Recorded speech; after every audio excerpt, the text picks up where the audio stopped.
বেণীমাধব, বেণীমাধব, তোমার বাড়ি যাব। বেণীমাধব, তুমি কি আর আমার কথা ভাবো? বেণীমাধব, মোহনবাসী তমাল তরুমূলে বাজিয়েছিলে, আমি তখন মালতী স্কুলে ডেস্কে বসে অঙ্ক করি, ছোট্ট ক্লাস ঘর, বাইরে দিদিমণির পাশে দিদিমণির বর। আমি তখন নবম শ্রেণী, আমি তখন শাড়ি।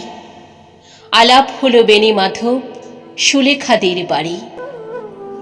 বেণীমাধব, বেণীমাধব, লেখাপড়ায় ভালো, শহর থেকে বেড়াতে এলে আমার রং কালো। তোমায় দেখে এক দৌড়ে পালিয়ে গেছি ঘরে। বেণীমাধব, আমার বাবা দোকানে কাজ করে।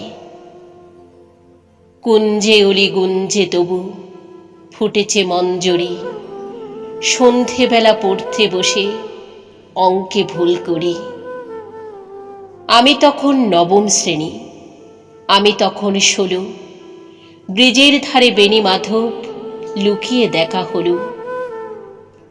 বেণীমাধব, বেণীমাধব, এতদিনের পরে সত্যি বলো, সেসব কথা এখনো মনে পড়ে? সেসব কথা বলেছ তুমি তোমার প্রেমিকাকে? আমি কেবল একটি দিন তোমার পাশে তাকে দেখেছিলাম, আলোর নিচে অপূর্ব সে আলো। স্বীকার করি দুজনকেই মানিয়েছিল ভালো। জুড়িয়ে দিল চোখ আমার, পুড়িয়ে দিল চোখ, বাড়িতে এসে বলেছিলাম ওদের ভালো হোক। রাতে এখন ঘুমাতে যাই একতলার ঘরে, মেঝের উপরে বিছানা পাতা জ্যোৎস্না এসে পড়ে।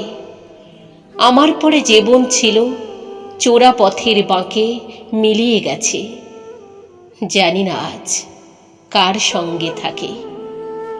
হাত জুটেছে, কাল কি হবে কালের ঘরে শুনি। আমি এখন এই পাড়ায় সেলাই দিদিমণি। তবু আগুন, বেণীমাধব, আগুন জ্বলে কই। কেমন হবে আমিও যদি নষ্ট মেয়ে হই।